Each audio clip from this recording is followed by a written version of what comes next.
พร้อมเดียวกันนั้นการนำผักสัตว์และมวลชนชาวแขวงสวรรณเขตก็ได้พร้อมกันทำบุญเพื่ออุทิศบุญกุศลไปถึงดวงวิญญาณของประธานไก่ซอนพรหมวิหารเนื่องในโอกาสวันเกิดประธานไก่ซอนพรหมวิหารครบรอบ105 ปีก็คือวันที่13 ธันวาคมปีนี้มันก็ห้อยเสาหาวันที่13 ธันวาคม 2025อย่างยิ่งใหญ่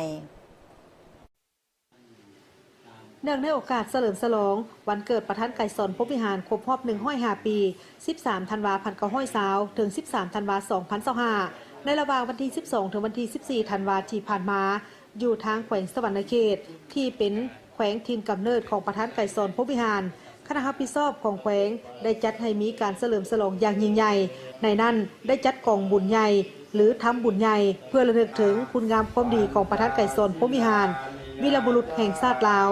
ทั้งเป็นผู้นำพาการปฏิวัติศาสตร์ประชาธิปไตยมีผลสำเร็จผลงานของประธานไก่ซอนพรหมวิหารแม่นยิ่งใหญ่ที่พวกเขาบ่สามารถพรรณนาได้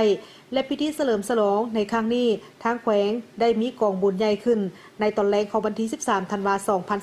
2025ซึ่งให้เกียรติเข้าร่วมของท่านบุญยังวรจิตอดีตประธานประเทศแห่งสาธารณรัฐประชาธิปไตยปตสลาวท่านศิลวงศ์พุทธไพฑูรย์ประธานศูนย์การในลาวสร้างชาติท่านบุญจบอุบลประเสริฐเจ้าแขวงสวรรณเขตท่านสันติภาพพรหมวิหารรัฐมนตรีกระทรวงการเงินได้ต่างหน้าครอบครัวพรหมวิหารและมีพ่อแม่พี่น้องประชาชน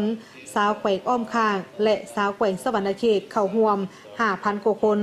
เพราะว่านครไก่สอนมีทั้งหมดแม่น67 บ้านและโดยเฉพาะก็แม่น2บ้านคือบ้านสัญภูมิซึ่งเป็นบ่อนพักเสาบ่อนที่เพิ่นอยู่และบ้านนาเซงซึ่งเป็นถิ่นฐานบ้านกำเนิดของเพิ่นเกิดและการใส่บาตรถวายสังฆทานในครั้งนี้ก็ได้เชิญบรรดาเจ้าภาพเจ้าศรัทธา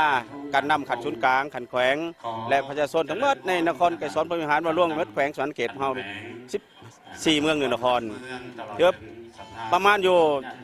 4 ถึง 5,000 คนเข้ามาร่วมในงานครั้งนี้ส่วนพิธีทางศาสนานี้ในมื้อนี้เริ่มแต่3 โมงหรือว่า15 โมงแรงนี่มันได้เต้าโฮมบรรดาออกตนญาติโยมบรรดาการนำขันต่างๆเข้าร่วมในงานกาเกียมฮอด5 โมงหรือว่า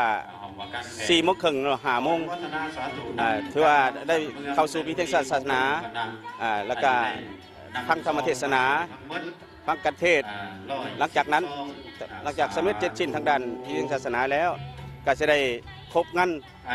ตามประเพณีและจะมีการส้มฟังหมอลำอย่างต่างๆรายการต่างๆพิธีเริ่มต้นด้วยการไหว้พระหับศีลฟังสูตรปริตะมงคลครบงานตามฮิตของประเพณีและมีการครบงานมีศิลปะพื้นเมืองโดยเฉพาะก็แม่นศิลปะโดดเด่นของเมืองโดยล้ำ4 ทำนองเซนทำนองบ้านซอกล้ำค้อนสวรรค์ล้ำภูไทยล้ำตังหวายนอกนี้ยังเป็นเอกลักษณ์วัฒนธรรมที่ล้ำเลิศของแขวงเป็นสัญลักษณ์ที่ส่งแสงถึงวัฒนธรรมอันดีงามของชาติปีนี้หันเป็นปีพิเศษอันนึงเพราะเขาได้เปิดสู่มหาชนเปิดสู่ประชาชนมัทุกบ้านหลายอย่างผ่านมาหลายบ้านกับคลองคอยพวกเขาสิได้เข้าบ่งานแต่ปีนี้หันทุกคนก็มาร่วมปีนี้ประมาณ 5,000 หรือ 6,000 คนของประชาชนอ้อมนครไก่ซอนมีหันเข้าร่วมในพิธีนั้นครับเมื่อวานนี้ประมาณ 5,000 กับ 6,000 คนในมื้อนั้นที่ผมทานเห็นนี่ว่ามาหลายอีหลีแล้วเขาเจ้าคิดว่าประมาณเกือบ 7,000 หลายกว่าปีผ่านมา